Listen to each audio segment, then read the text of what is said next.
વિદ્યાર્થી મિત્રો, આજે આપણે સર્વેઇંગ સબ્જેક્ટની અંદર જે આપણું યુનિટ નંબર 4 છે લેવલિંગ, એની અંદર આગળ comparison between HI method and rise and fall method, બરાબર. ત્યારબાદ balancing of back side and fore side, ત્યારબાદ reading on inverted levelling staff, correction for curvature of earth and reflection, errors in leveling its elimination. તો આજના video લેક્ચરમાં આપણે આટલા topic વિશે discussion કરશું. આગલા વિડીયો લેક્ચરની અંદર આપણે જે આરએલ ગણતરીની બે રીત છે, હાઇટ ઓફ ઇન્સ્ટ્રુમેન્ટ મેથડ અને રાઇઝ એન્ડ ફોલ મેથડ, એના વિશે ડિટેલની અંદર ડિસ્કશન કરેલ હતું. આજે આપણે સૌપ્રથમ એ બે વચ્ચેનો ડિફરન્સ જોશું. ત્યારબાદ બેક સાઇડ અને ફોર સાઇડનું બેલેન્સિંગ કઈ રીતે કરવામાં આવે એના વિશે વાત કરશું. ત્યારબાદ જો આપણે લેવલ સ્ટાફ છે ઇન્વર્ટેડ હોય તો તેની ઉપર રીડિંગ કઈ રીતે લેવાય એના વિશે વાત કરશું. અને ત્યારબાદ જે પૃથ્વીના ગોળાઈ અને વક્રીભાવને લીધે જે સુધારા કરવા પડે લેવલિંગની અંદર તેના વિશે વાત કરશું, તેના ફોર્મ્યુલા ડેરિવેટ કરશું. અને ત્યારબાદ લેવલિંગ દરમિયાન જે અલગ અલગ પ્રકારની એરર્સ ઉદ્ભવે છે તો એના સોર્સ કયા છે, શું કામે ઉદ્ભવે છે, એના વિશે આપણે વાત કરશું. સૌ પ્રથમ આપણે જોઈએ difference between height of instrument method and rise and fall method. સૌ પ્રથમ HI મેથડની અંદર કહીએ આપણે તો કે HI મેથડ છે it is more rapid and less tedious, બરાબર. HI મેથડની અંદર આપણે જે સર્વે લેવલિંગની જે ક્રિયા છે એ ખૂબ જ ઝડપથી કરી શકીએ, બરાબર. એની અંદર કંટાળાજનક નથી. બીજું કે રાઇઝ એન્ડ ફોલ મેથડની અંદર તો કે laborious and more tedious. Rise and fall method છે એ થોડીક કંટાળાજનક છે, એની અંદર વધારે પ્રમાણમાં આપણે વર્ક છે એ કરવું પડે છે, બરાબર. લેબરિયસ છે. ત્યારબાદ બીજું કે લેસ એક્યુરેટ.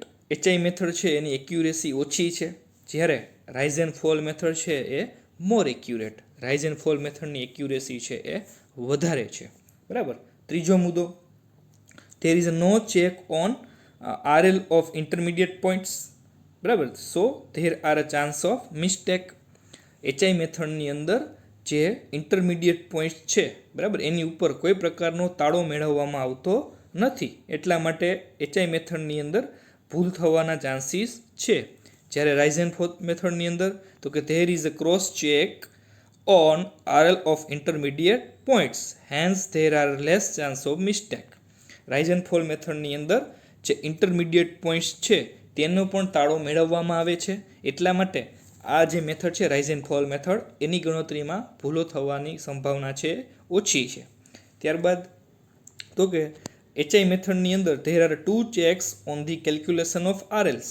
આપણે જે RLની ગણતરી કરીએ એના માટે HI મેથડની અંદર બે ચેક છે, બરાબર. એક તો summation of back side minus, અહીં બરાબર માઇનસ છે, summation of back side minus summation of fore side is equal to last RL minus first RL. એટલે કે HI મેથડનો દાખલો ગણ્યા બાદ એની અંદર તાળો મેળવવા માટે આપણે બે પદનો ઉપયોગ કરીએ છીએ. એક તો summation of back side minus summation of fore side is equal to last RL minus first RL, બરાબર. ત્યારબાદ રાઇઝ એન્ડ ફોલ મેથડની અંદર તો કે there are three checks on the calculation of RLs.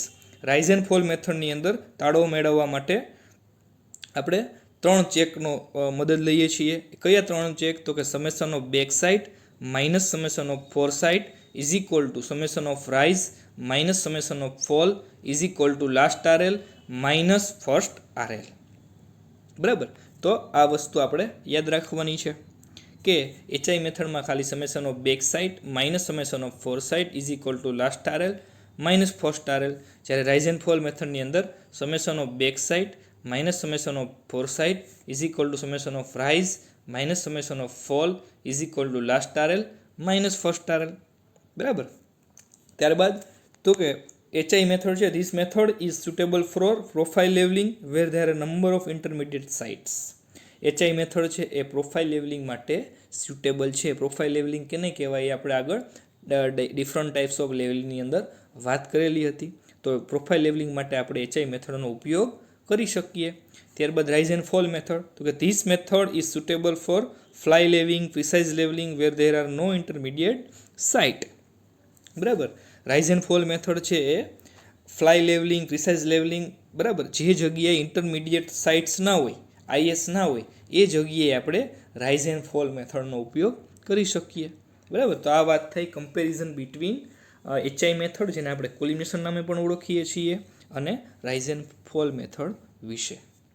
આગળ હવે આપણે વાત કરીએ balancing of back sight and fore sight. બરાબર, તો when the difference is elevation between any two point is determined from a single set by back sighting on one point and foresighting on the other. The error due to non-parallelism of line of collimation and axis of bubble tube and also the error due to curvature and reflection may be eliminated if the length of back sight and foresight can be made equal. બરાબર, તો balancing of back side અને four side છે એ કઈ રીતે આપણે કરવામાં આવે, તો કે આપણે જો આ રીતે ફિગરની અંદર તમે જોતા હશો કે ઇન્સ્ટ્રુમેન્ટનું સ્થાન છે એ બે સ્ટાફની વચ્ચે જો આપણે રાખીએ એક્ઝેક્ટલી બેક સાઇડ અને ફોર સાઇડના જે ડિસ્ટન્સો છે, બરાબર, એ આપણે ઇન્સ્ટ્રુમેન્ટથી સરખા અંતરે રાખીએ. બરાબર, તો એને લીધે શું થાય, તો કે આપણે બે બિંદુ વચ્ચે જે ઊંચાઈ એલિવેશનનો જે તફાવત મેળવીએ, બરાબર, એ મેળવવા માટે જો આપણે બેક સાઇડ અને ફોર સાઇડના ડિસ્ટન્સ જે તે ઇન્સ્ટ્રુમેન્ટ સ્ટેશનથી સરખા અંતરે રાખીએ તો શું થશે, તો કે જે આપણે કર્વેચર, રિફ્લેક્શન, વક્રીભવન, પૃથ્વીની ગોળાઈને લીધે લાઇન ઓફ કોલિમિનેશન જે પેરેલલ ન હોય, બરાબર, લેવલ લાઇનને, એને લીધે જે એરર ઉદ્ભવે એ એરર છે એ આપણે એલિમિનેટ કરી શકીએ. તો આ છે balancing of fore side and back side. એટલે કે જે વક્રીભવન, પૃથ્વીની ગોળાઈને લીધે જે એરર ઉદ્ભવે છે એને એલિમિનેટ કરવા માટે, એ ભૂલ છે એને એલિમિનેટ કરવા માટે આપણે જે ફોર સાઇડ અને બેક સાઇડના ડિસ્ટન્સ છે એ આપણે આપણા જે ઇન્સ્ટ્રુમેન્ટ સ્ટેશન છે એનાથી સરખા અંતરે રાખીએ, જેથી કરીને આપણે એરર છે એ દૂર કરી શકીએ. તો એને આપણે કહીએ છીએ balancing of back side and fore side. ફિગરમાં તમે જોતા હશો ઇન્સ્ટ્રુમેન્ટથી આ જે બેક સાઇડ છે એનું અંતર પણ ડી છે, અહીં લખેલું છે બેક સાઇડ, ત્યારે ઇન્સ્ટ્રુમેન્ટ છે એનાથી જે સ્ટાફ છે એનું અંતર પણ ડી છે, જેને નામ આપ્યું છે ફોર સાઇડ. તો આ રીતે ઇન્સ્ટ્રુમેન્ટથી સરખા અંતરે બેક સાઇડ અને ફોર સાઇડ લેવામાં આવે, જેથી કરીને આપણે જે આ એરર્સ છે બધી, બરાબર, curvature, reflection, non parallelism of line of collimation વગેરે છે એને આપણે એલિમિનેટ કરી શકીએ. તો આ વાત થઈ balancing of back side and fore સાઇડની. હવે આપણે આગળ વાત કરીએ reading on inverted levelling staff. બરાબર, તો આ કઈ જગ્યાએ આપણે જરૂર પડે, તો કે when the point under observation is higher than the line of sight, staff should be kept inverted on the overhead point, keeping the foot of the staff touching the point and reading should be taken. બરાબર, જ્યારે આપણે levelling કાર્ય કરતા હોય અને કોઈ બિંદુ એવું હોય જેનું આપણે ઓબ્ઝર્વેશન લેવું હોય અને એ લાઇન ઓફ સાઇટથી ઉપર હોય, બરાબર, તો એવા સંજોગોમાં આપણે એનું લેવલ કાઢવા માટે સ્ટાફ છે એને આપણે જે તે બિંદુને એનું ફૂટ છે એ ટચ થાય એ રીતે રાખી, બરાબર, અને આપણે એની ઉપર રીડિંગ છે લેતા હોઈએ છીએ. ફિગરની અંદર તમે જોતા હશો આ રીતે, ધારો કે આપણે અહીંયા કોઈ જગ્યા છે એનું રીડિંગ લેવું છે, તો આપણે શું કરીએ છીએ, તો કે ત્યાંથી સ્ટાફને આપણે આ રીતે ઉધર્વ રાખી એનો જે આ સ્ટાફનો જે ફૂટ છે, બરાબર, એ આપણે જે તે પોઈન્ટની ટચ થાય તે રાખી અને પછી ત્યારબાદ આપણે ડમ્પી લેવલ દ્વારા એના પર રીડિંગ લેશું. તો આને કહીએ છીએ આપણે reading on inverted levelling staff. બરાબર, આવું કઈ જગ્યાએ આપણે કરવું પડે, ઇન્વર્ટેડ રીડિંગ કઈ જગ્યાએ લેવા પડે, તો કે જે જગ્યાએ ધારો કે કોઈ સ્લેબનો બોટમ હોય, છજ્જાનો બોટમ હોય, પછી બ્રિજ આર્ચનો કી સ્ટોન હોય, ટ્રસનો બોટમ હોય, તેવી જગ્યાએ આપણે આ રીતે ઇન્વર્ટેડ છે સ્ટાફ રાખી અને ત્યારબાદ આપણે એની ઉપર રીડિંગ છે એ લેવા પડશે. આગળ આપણે આના એક્ઝામ્પલ વિશે વાત કરશું. તો આ વાત થઈ reading on inverted levelling staff વિશે. હવે આપણે વાત કરીએ correction for curvature of earth and refraction. બરાબર, આપણે જે પૃથ્વીની ગોળાઈ અને વક્રીભવન માટે જે સુધારા કરવા પડે એના વિશે વાત કરીએ. સૌ પ્રથમ આપણે વાત કરીએ કર્વેચર કરેક્શનની, એટલે કે પૃથ્વીની ગોળાઈ વિશે આપણે ગોળાઈને લીધે જે સુધારા કરવા પડે એ કઈ રીતે કરવાના હોય એના વિશે વાત કરીએ. એ પહેલાં આપણે જોઈએ કે પૃથ્વીની ગોળાઈને લીધે પહેલાં તો આપણા રીડિંગ ઉપર શું અસર થઈ છે. બરાબર, તો કે four long sides the curvature of the earth affect staff reading. જ્યારે આપણે લાંબા અંતરો સુધી, બરાબર, રીડિંગો લેતા હોઈએ છીએ ત્યારે જે પૃથ્વીની ગોળાઈ છે, બરાબર, એ આપણા સ્ટાફ રીડિંગને અસર કરે છે. બરાબર. The line of sight is horizontal but the level line is curved and parallel to the mean spheroidal surface of the earth. એટલે કે આપણી જે તમે ફિગરની અંદર જોતા હશો જે લેવલ લાઇન છે બરાબર એ કેવી છે તો કે આ રીતે એની આકાર છે બરાબર, એ ગોળાકાર છે, કર્વડ છે. પરંતુ જે આપણી લાઇન ઓફ સાઇટ છે એટલે કે આપણે જે લેવલની મદદથી જે રીડિંગ લઈ છે અને જે લાઇન ઓફ સાઇટ મળે છે આપણને એ કેવી હોય છે બરાબર, તો કે એ તો હોરિઝન્ટલ હોય છે બરાબર. તો આને લીધે છે આ ત્રુટિ ઉદ્ભવે છે. એક તો આપણી જે પૃથ્વી છે એ ગોળાકાર છે બરાબર, આપણને ખ્યાલ છે. તો આપણી લેવલ લાઇન છે એ પણ કર્વેચરની અંદર થશે, ગોળાકાર થશે. તો આપણી લાઇન ઓફ સાઇટ છે એ તો હોરિઝન્ટલ છે બરાબર. તો આને લીધે શું કહીએ છીએ આપણે તો કે the vertical distance between the line of sight and level line at a particular place is called curvature correction. બરાબર. આપણે આગળ જેમ કીધું એમ કે લેવલ લાઇન તો ગોળાકાર છે જ્યારે લાઇન ઓફ સાઇટ હોરિઝન્ટલ છે. તો આ લાઇન ઓફ સાઇટ અને લેવલ લાઇન વચ્ચેનું જે વર્ટિકલ ડિસ્ટન્સ છે બરાબર કોઈ પણ જગ્યા ઉપર એને આપણે કહીએ છીએ કર્વેચર કરેક્શન. એટલો કરેક્શન આપણે કરવું પડે બરાબર. પૃથ્વીના કર્વેચરને લીધે બરાબર જે ઓબ્જેક્ટ આપણે જોઈએ છીએ તે આપણને જે હોય એના કરતાં લોઅર લેવલ ઉપર દેખાય છે બરાબર. હંમેશા effect of is curvature is cause the object sighted to appear lower than they really are બરાબર.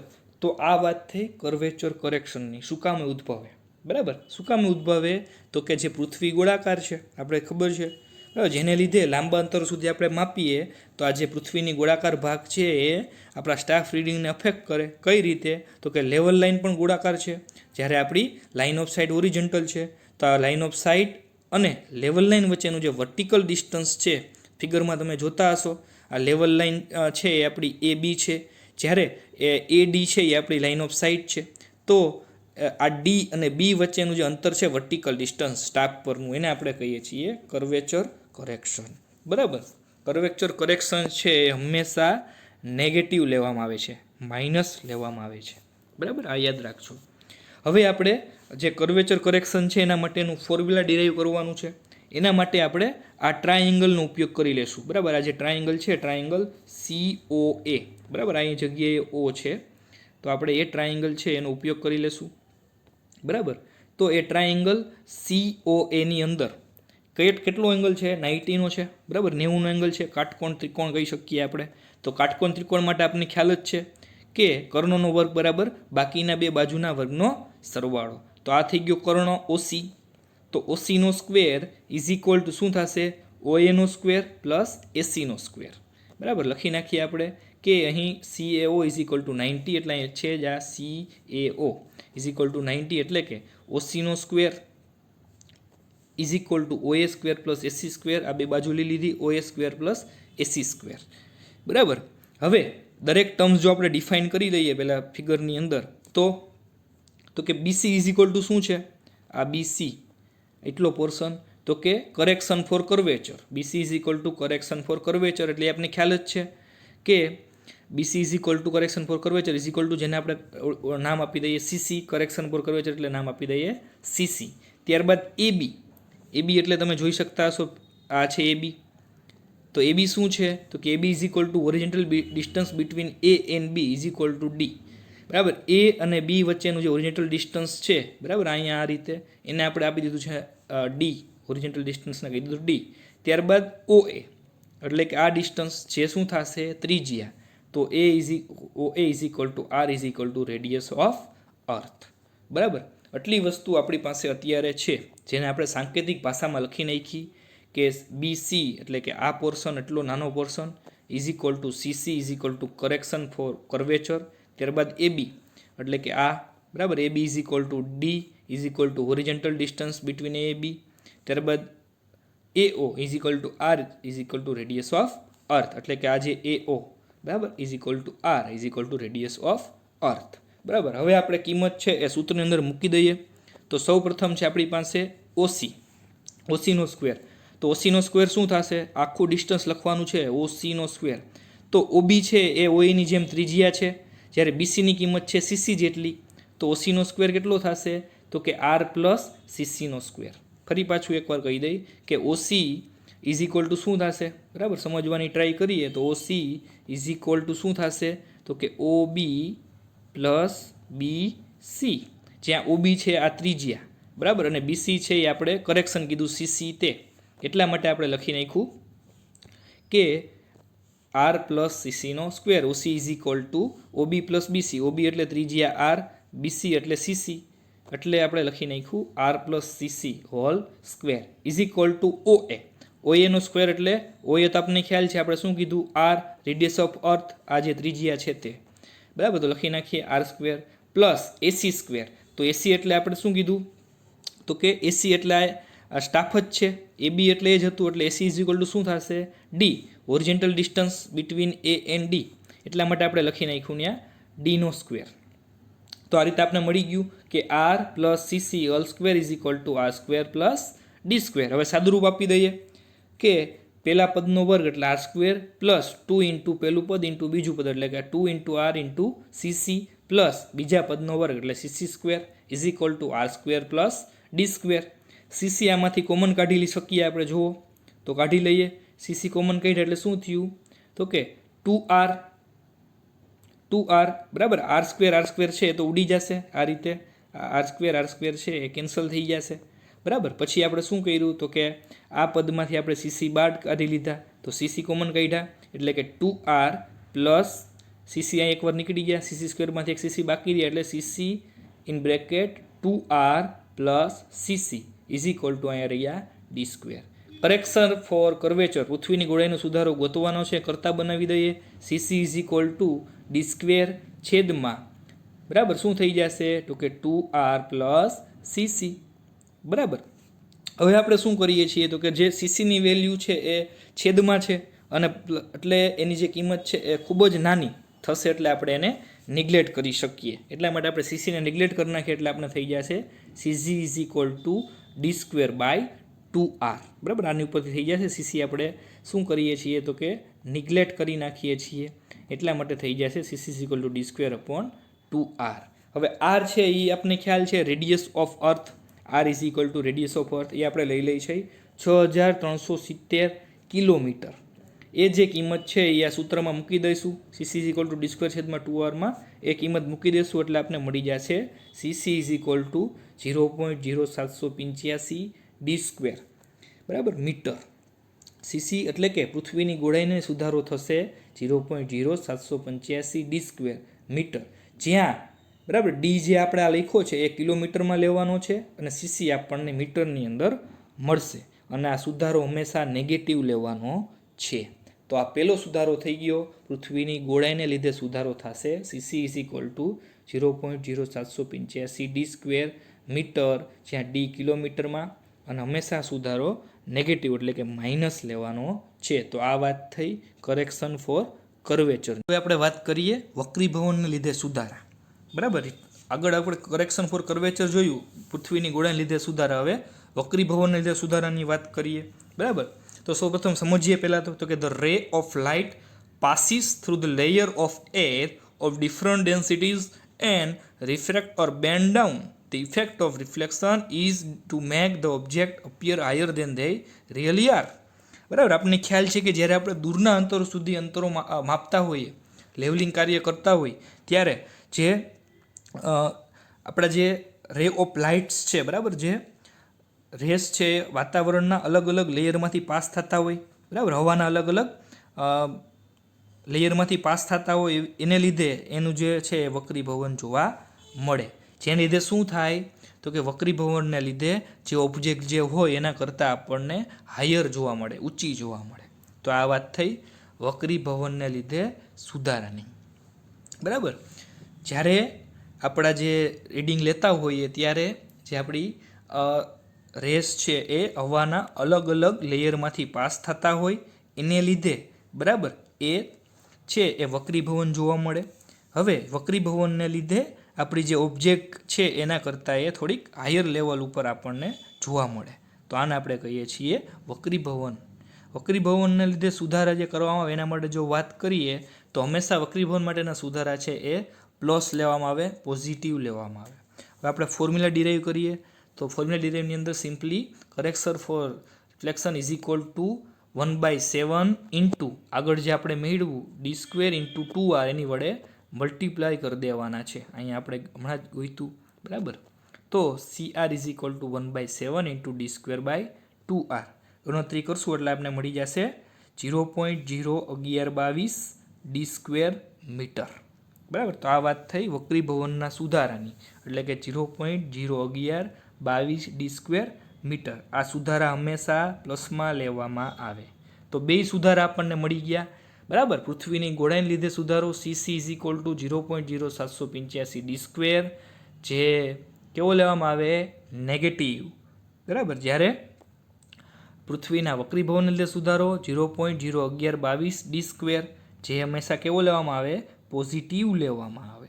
બરાબર. હવે આપણે આગળ વાત કરીએ correction for curvature of earth and refraction, એટલે કે કમ્બાઇન કરેક્શન.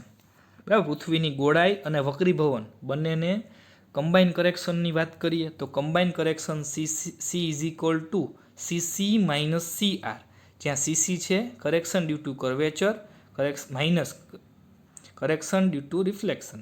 બરાબર. CC ઇઝ ઇક્વલ ટુ શું છે તો કે 0.0785 d² આપણે મેળવ્યા છે, તો લખી નાખીએ 0.0785 d² માઇનસ CRની કિંમત છે 0.01122 d², તો માઇનસ 0.01122 d². બરાબર. એટલે કે કમ્બાઇન કરેક્શન મળી જશે આપણને 0.0673 d². બરાબર. અને આ જે કમ્બાઇન સુધારો છે એ હંમેશા કેવો લેવામાં આવે? તો કે નેગેટિવ. હંમેશા એને માઇનસ લેવામાં આવે, નેગેટિવ લેવામાં આવે, ઋણ લેવામાં આવે. બરાબર. તો આ વાત થઈ કમ્બાઇન કરેક્શન પૃથ્વીની ગોળાઈ અને વક્રીભવનને લીધે C is equal two 0.0673 d². બરાબર. તો આ રીતે આપણને મિત્રો ત્રણેય મળી ગયા. પૃથ્વીને ગોળાઈને લીધે સુધારો 0.0785 d², પૃથ્વીના વક્રીભવનને લીધે તો કે 0.01122 d², પછી કમ્બાઇન કરેક્શન 0.0673 d². બરાબર. તો આ વાત થઈ પૃથ્વીની ગોળાઈ અને વક્રીભવનને લીધે સુધારા કઈ રીતે થાય, જે આપણે અમુક લાંબા અંતર સુધી જ્યારે ડિસ્ટન્સ માપતા હોય ત્યારે આપણે આ સૂત્ર દ્વારા સુધારા છે એ કરવા પડે, નકર આપણને સ્ટાફ રીડિંગ છે એ ખોટા મળે. બરાબર. આગળ હવે આપણે વાત કરીએ errors in levelling and its elimination. બરાબર. લેવલિંગ કાર્ય માટે જ્યારે આપણે જઈએ ત્યારે એની અંદર અલગ અલગ પ્રકારની ત્રુટિ ઉદ્ભવતી હોય છે. ત્યારે એ ત્રુટિ કેને લીધે ઉદ્ભવે અને એનું નિવારણ કઈ રીતે કરી શકીએ એના વિશે આપણે વાત કરશું. સૌપ્રથમ વાત કરીએ તો કે the errors in levelling work are basically 3 types: instrumental errors, natural errors, personal errors. બરાબર. લેવલિંગ વર્ક દરમિયાન ઉદ્ભવતી જે ત્રુટિઓ હોય છે એ 3 પ્રકારની હોય છે: સાધનને લીધે ઉદ્ભવતી ત્રુટિ, કુદરતી ત્રુટિઓ અને વ્યક્તિગત ત્રુટિઓ. બરાબર. આપણે હવે ખ્યાલ જ છે થોડો, તો ફટાફટ આપણે એનું ડિસ્કશન કરી લઈએ. સૌપ્રથમ વાત કરીએ ઇન્સ્ટ્રુમેન્ટલ એરર્સની, એટલે કે ઇન્સ્ટ્રુમેન્ટને લીધે ઉદ્ભવતી એરર્સ. સૌપ્રથમ તો ઇમ્પરફેક્ટ પરમેનન્ટ એડજસ્ટમેન્ટ, એટલે કે જે ઇન્સ્ટ્રુમેન્ટ છે બરાબર એના જે પાર્ટ્સ હોય બરાબર એ બરાબર ન હોય, એનું બરાબર સમાયોજન ન હોય તો આપણે ત્રુટિ ઉદ્ભવે. દાખલા તરીકે ડમ્પી લેવલની બબલ ટ્યુબ છે એ જ બગડી ગઈ હોય તો એ પરમેનન્ટ એડજસ્ટમેન્ટ એનું કરવું પડે. જો એનું પરમેનન્ટ એડજસ્ટમેન્ટ બરાબર ન કરીએ, ઇમ્પરફેક્ટ હોય તો રીડિંગ ખોટા આવે. એ જ રીતે ડમ્પી લેવલ છે ને જે લાઇન ઓફ સાઇટ છે એ બરાબર ન હોય તો કે રીડિંગ લઈ ખોટા આવે. તો ઇમ્પરફેક્ટ પરમેનન્ટ એડજસ્ટમેન્ટને લીધે ઉદ્ભવતી ત્રુટિ આ બધી છે. ત્યારબાદ સ્લગિશ બબલ, એટલે કે બબલ ટ્યુબનું જે બબલ છે બરાબર એ સ્લગિશ થઈ ગયું છે, એટલે કે એની તીવ્રતા છે એ ઘટી ગઈ છે, એટલી બધી સેન્સિટિવિટી નથી. બરાબર. તો શું થશે તો કે આપણે ખ્યાલ છે લેવલિંગ કરવા માટે, ઇન્સ્ટ્રુમેન્ટનું સમતલીકરણ કરવા માટે આપણે બબલ ટ્યુબનો ઉપયોગ કરીએ છીએ, તો એ જ બરાબર ન હોય તો લેવલિંગ બરાબર થાય નહીં, તો ઇન્સ્ટ્રુમેન્ટલ એરર છે. ત્યારબાદ imperfect internal arrangement of focusing tube, એટલે કે ફોકસિંગ ટ્યુબ છે બરાબર એ જ બરાબર અંદર ન હોય ફિટ કરેલી તો પણ ત્રુટિ ઉદ્ભવે. ત્યારબાદ ઇમ્પરફેક્ટ ગ્રેજ્યુએશન ઓન લેવલિંગ સ્ટાફ, એટલે કે આપણે લેવલ કાઢવા માટે જે લેવલિંગ સ્ટાફનો ઉપયોગ કરીએ છીએ એની ઉપર જે ગ્રેજ્યુએશન કરેલા હોય, રીડિંગ લખેલા હોય એ જ બરાબર કરેલા ન હોય તો એમાં ત્રુટિ હોય તો કે ઇન્સ્ટ્રુમેન્ટલ એરર, રીડિંગમાં ભૂલ આવે.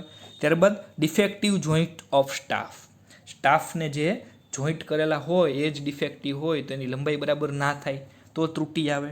તો આ બધી છે ઇન્સ્ટ્રુમેન્ટલ એરર્સ. હવે જો એને આપણે એલિમિનેટ કરવી હોય, એ ત્રુટિ નિવારવી હોય તો કે સૌ પ્રથમ તો આપણે એનું ટેમ્પરરી અને પરમનન્ટ એડજસ્ટમેન્ટ છે લેવલનું એ બરાબર કરવું પડે. ટેમ્પરરી એડજસ્ટમેન્ટ આપણને ખબર છે, સેન્ટરિંગ, લેવલિંગ અને ફોકસિંગ બરાબર કરવું પડે. પરમનન્ટ એડજસ્ટમેન્ટની અંદર ખાસ કરીને આપણે એના જે બધા પાર્ટ્સ છે એ સમાયોજનની અંદર હોવા જોઈએ. ત્યારબાદ બીજું તો કે બેક સાઇડ અને ફોર સાઇડના ડિસ્ટન્સ જો આપણે સરખા રાખીએ તો આપણે એરર્સ છે એ નિવારી શકીએ.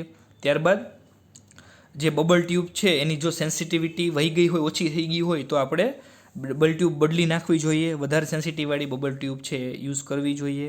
ત્યારબાદ જે લેવલિંગ સ્ટાફ સ્ટાન્ડર્ડ આવે છે બરાબર, એ જ પ્રકારના સ્ટાન્ડર્ડ લેવલિંગ સ્ટાફનો ઉપયોગ કરવો જોઈએ જેથી કરીને અંદર રીડિંગની અંદર કાંઈ ભૂલ હોય નહીં. ત્યારબાદ બીજી એરર્સ છે નેચરલ એટલે કે કુદરતી ત્રુટીઓ. તો કુદરતી ત્રુટીઓ કઈ કઈ રીતે ઉદ્ભવે છે પહેલાં તો કે અર્થ કર્વેચર, પૃથ્વીને ગોળાઈને લીધે ઉદ્ભવતી ત્રુટી. આપણે આગળ હમણાં જ વાત કરી ત્યારે જ્યારે લાંબા અંતરો સુધી અંતરો માપવા હોય ત્યારે પૃથ્વીને ગોળાઈને લીધે પણ ત્રુટી ઉદ્ભવે છે. આપણે એના ફોર્મ્યુલા પણ ડિરાઈવ કર્યા. ત્યારબાદ એટમોસ્ફેરિક રિફ્લેક્શન એટલે કે વક્રીભવનને લીધે પણ આપણને ત્રુટી આવે છે. ત્યારબાદ વાઇન્ડ વાઇબ્રેશન એટલે કે જ્યારે આપણે રીડિંગ લેતા હોય અને પવન વધારે ઝડપથી ફૂંકાતો હોય તો એની હિસાબે ઇન્સ્ટ્રુમેન્ટ છે એની અંદર હલનચલન થાય, સ્ટાફ છે એ સ્થિર ન રહી શકે, તો આપણા જે રીડિંગ છે અંદર ભૂલ આવે. ત્યારબાદ વેરિએશન ઇન ટેમ્પરેચર, તાપમાનની અંદર પણ તફાવત હોય તો ઇન્સ્ટ્રુમેન્ટના જે ટેમ્પરેચર એને બરાબર બનાવેલા છે એને સહન નહીં કરી શકે અને એના માપોની અંદર ફેરફાર થશે તો ત્રુટી આવશે. ત્યારબાદ settlement of tripod or change point એટલે કે આપણે જે જગ્યાએ ટ્રીપોડને રાખી હોય બરાબર એ છે એ નીચે બેસી જાય તો આપણે રીડની અંદર ભૂલ આવે બરાબર. તો આ હતી બધી નેચરલ એરર્સ. હવે એનું નિવારણ કે કઈ રીતે આપણે નેચરલ એનું નિવારણ કરી શકીએ તો આપણે એમાં બે તો ખબર જ છે કે પૃથ્વીની ગોળાઈ અને વક્રીભવનની ત્રુટી દૂર કરવા માટે આપણે એની ઉપર કર્વેચર કરેક્શન 0.0785 ડી² અને વક્રીભવનની ત્રુટી નિવારવા માટે 0.01122 ડી²નું જે કરેક્શન છે એ એપ્લાય કરવું જોઈએ બરાબર. ત્યારબાદ જો આપણે સનલાઇટ ને હીટ ને બધું વધારે હોય, તાપમાન વધારે હોય તો આપણે અમ્બ્રેલાનો ઉપયોગ કરી શકીએ જેથી કરીને આપણે ત્રુટી નિવારી શકીએ. ત્યારબાદ વાત કરીએ પર્સનલ એરરની એટલે કે વ્યક્તિગત ત્રુટી.